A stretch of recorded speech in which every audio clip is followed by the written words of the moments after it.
Des moins jeunes aux plus jeunes, nous avons tous notre part à jouer. Climat, biodiversité, désertification.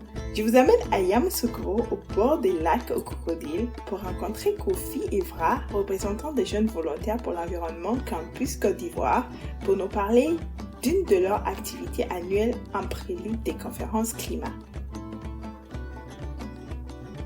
Cet épisode vous est apporté par la collaboration JVE Côte d'Ivoire et l'Agroécologie Fund. Bonjour à tous, je suis Franck Evra Kofi, je suis le coordinateur de la section universitaire de JVE Campus Côte d'Ivoire. Bienvenue. Ici nous sommes à Yamoussoukro, nous sommes à l'Institut national polytechnique Félix Houphouët-Boigny de Côte d'Ivoire. Au niveau de JVE Campus, nous faisons une activité qui est appelée COP in My City, la COP dans ma cité. C'est un rassemblement de jeunes, très souvent de jeunes étudiants, où nous organisons sur 2 jours une simulation de COP.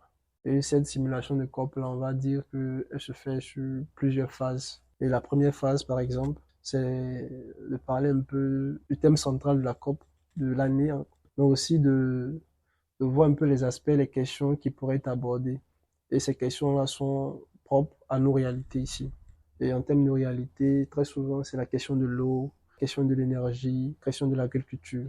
Après avoir présenté un peu le décor au niveau des grandes décisions, bien des enjeux et autres, on va un peu plus dans le vif du sujet, qui est la simulation en elle-même, en utilisant un logiciel de nom de C-Road, qui est maintenant N-Road, qui simule un peu la vie des parties prenantes, ou bien qui présente un peu le décor des décisions qui sont prises au niveau de la COP.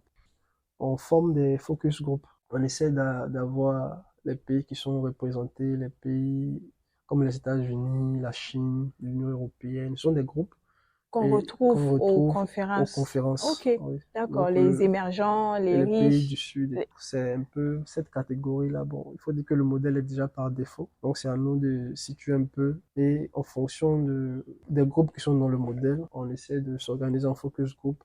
Si la thématique, c'est l'eau, alors chacun des groupes va prendre une position par rapport à sa contribution par rapport à l'eau. Effectivement, c'est comme ça que ça se passe. Donc, soit ici, pays émergent ou pas émergent, ou peu importe. Tout le monde va parler. Mais là, c'est plus les décisions on va dire, le bilan carbone, déforestation. Donc, comment on va essayer de combler ce besoin? Quel est... Et réduire les émissions? Ça a un lien? Oui, ça a un lien parce que ici, le modèle est calé sur la température de 2,7. C'est trop ça, non? 2,7, c'est trop. Oui, c'est par défaut. D'accord. Donc ici, chaque pays, bien chaque groupe va donner sa contribution selon les questions qui sont abordées. Et à ce niveau-là, par exemple, le taux de reboisement, un pays, bien un groupe X peut dire que moi, je vais faire un taux de reboisement de peut-être 30%, 20%, 10%. Donc, on va prendre question par question et on va apporter nos pourcentages. Une fois que les questions là sont abordées, on aura une courbe qui va montrer un peu l'évolution de chaque pays, mais la position de chaque pays face aux thématiques. Si effectivement on fait notre contribution. Si on fait notre contribution, effectivement. D'accord. Pour voir comment ça va se passer. D'accord. Et quand c'est fait, en plus de ce paramètre, on aura le taux d'émission de CO2, on aura la température, comment évoluera la température. Parce que c'est un système, voilà. Les uns agissent sur les autres. Voilà, ils sont imbriqués. Du coup, quand on prend ces différents aspects-là, on aura comme ça des variables, mais des aspects très importants, comme le CO2, comme je l'avais dit, la température et d'autres aspects. Et on va essayer de voir si cette teneur-là correspond à nos attentes. Et là, on sait que, par exemple, la température, selon les projections de l'IPCC, le GIEC, les températures doivent être en deçà de 2 points. Donc, on doit tourner autour de 1,5. Donc, on essaie de mener nos actions, les activités et autres. Et chaque groupe donne ses décisions. Et lorsqu'on voit que, par exemple, on est toujours loin de cette température-là, on refait encore les négociations. Et là, les jeunes se mettent dans la peau des négociateurs et voient comment les choses se passent là-bas. Et si tu vas voir, par exemple, je pense qu'il y avait aussi l'Inde, par exemple, qu'on avait fait en 2021, où les positions étaient quand même tendues, parce que l'autre va dire, nous, on est dépendant du carbone, du charbon, on va utiliser les énergies fossiles, voici comment nous, on dépend.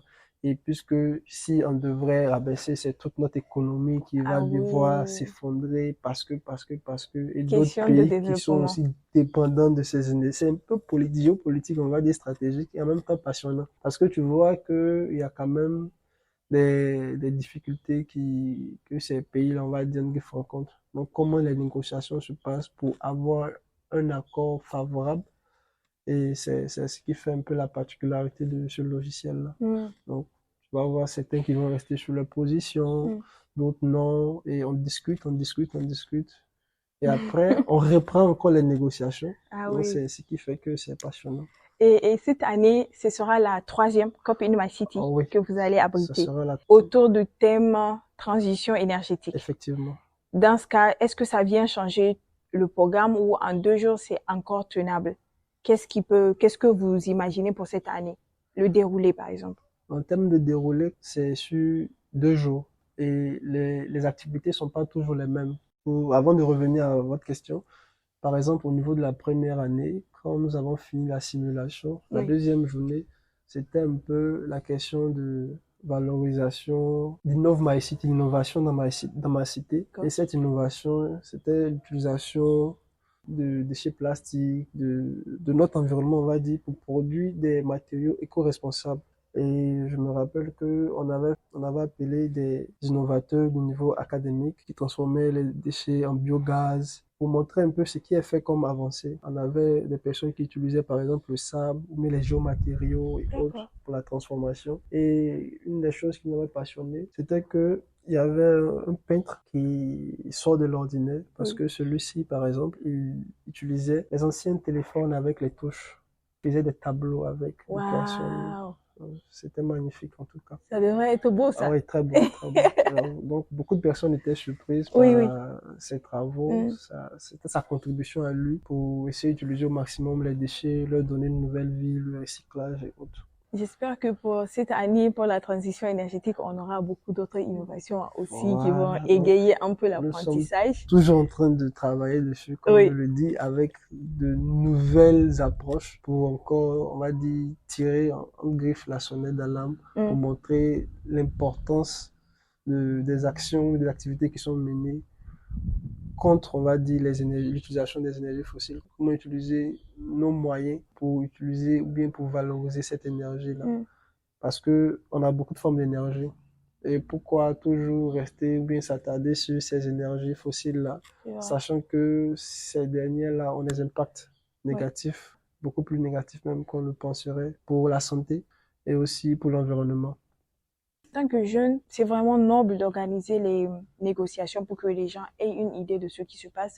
Mais si j'ai pas accès à une COP in my city, comment vous pourriez m'encourager ou me motiver à vraiment contribuer ou à sortir de mon silence ou à m'exprimer pour ne serait-ce qu'impacter les décisions qui pourront être prises demain? Au niveau de Copy My City, on avait aussi pensé un peu à cet aspect-là, déjà la deuxième édition, parce que tantôt on avait dit on travaille déjà sur la question de la crise climatique et déjà au forum de l'eau, Oui. on en avait déjà discuté avec les autres membres des autres JVE. Et là, à Copy My City, la deuxième édition, on avait fait à deux volets, c'est-à-dire un volet où il y avait les participants en présentiel, mais aussi un volet en ligne pour essayer de nous suivre et voir un peu ce qui se faisait.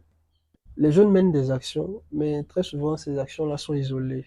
Que c'est l'une des raisons pour lesquelles la voix n'est pas très entendue. Ce que nous avons d'ailleurs compris. Et très souvent, quand nous menons des activités, même au panel, on appelle encore des jeunes. Par exemple, à la deuxième édition aussi, on avait appelé des jeunes pour discuter un peu, pour avoir leur avis sur ce qui se fait au niveau de la COP, ce qui se prévoit, quelles sont leurs perspectives, quelle est la position de la jeunesse, quelle aussi la question des générations futures. Donc, on essaie d'aborder aussi ces aspects-là. Et en termes d'avis, il faut dire que beaucoup de personnes sont quand même satisfaites pour l'effort qui est mené.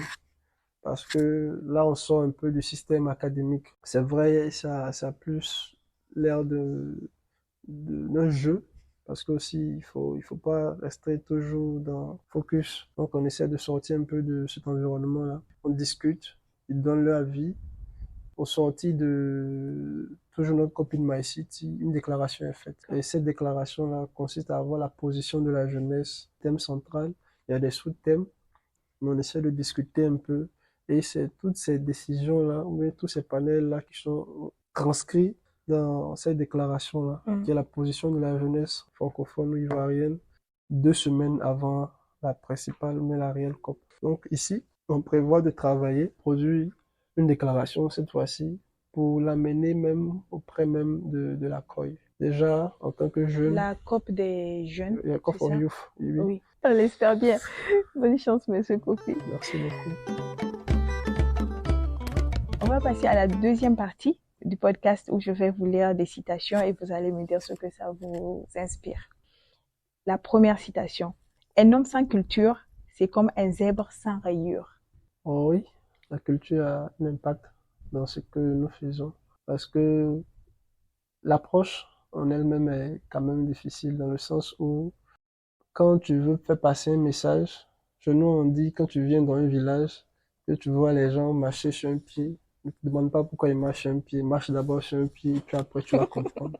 Du coup, c'est pour dire que quand tu viens, il faut que tu as ton approche à toi, mais essaie de t'impliquer, essaie de rentrer, on va dire, dans le bain. En immersion. Voilà, en immersion avec la population dans laquelle tu te trouves et passer ton message. Il faut connaître leurs habitudes, il faut connaître leur réalité. Et puis, quand tu passes ton message, c'est pas un message de sachant, mais un message de contribution pour dire, ah, nous sommes à tel point, voici ce qui est fait, voici ce qui se passe. Et vis-à-vis de ce qui va venir, vis-à-vis de tel aspect, ou bien tel problème est constaté parce que. Donc, on souhaiterait que on fasse ça. Quels sont vos avis? Quelles sont vos approches? Comment on peut contribuer pour arriver à un objectif commun?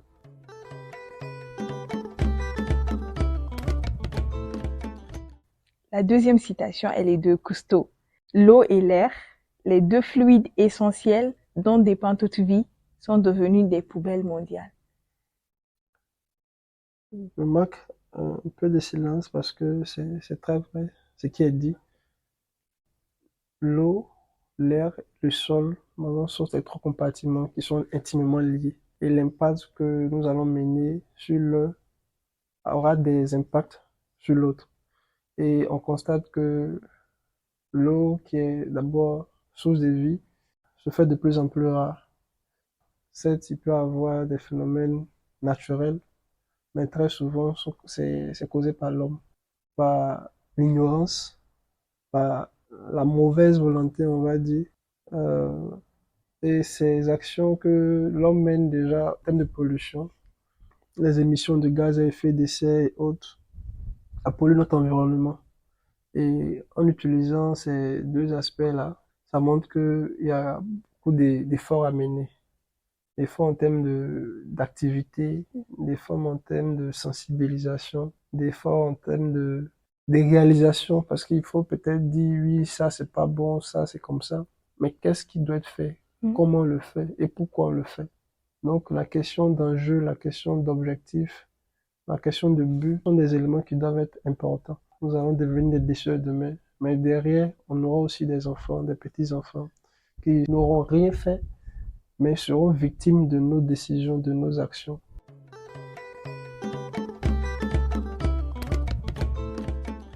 Le séjour dans l'eau ne transforme pas un tronc d'arbre en crocodile.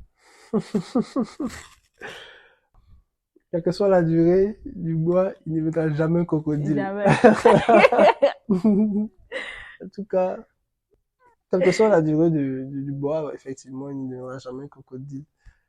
C'est une expression qui est utilisée ici, très souvent, pas forcément à cause des crocodiles de Yamoussoukro, mais c'est quand même pour dire que chaque état ou bien chaque être, que ce soit vivant ou inanimé, a son rôle ou bien sa part d'utilité. Le bois reste le bois, le crocodile reste un animal, mais derrière, par illusion, on va dire, en regardant de loin, par exemple, ce tronc-là et la position aussi du crocodile, on peut penser que le bois et le crocodile, puisqu'il y a cet aspect de, on va dire, subsurface. On voit le tronc qui a une partie immergée. Donc, on a cette impression-là que le bois est le crocodile ou le crocodile est le bois. Mais en regardant de plus près, on voit que c'est deux êtres animés et inanimés différents. Merci, c'est moi qui vous remercie. Voilà, c'est tout pour cet épisode. Une jeunesse qui donne espoir. J'aime cette impression grandissante d'une relève assurée. Merci pour votre travail, chers jeunes, de partout, et vous êtes une grande inspiration. Si vous avez bien aimé nos échanges, je vous suggère d'envoyer cet épisode à une ou un jeune engagé près de chez vous. Merci, au revoir.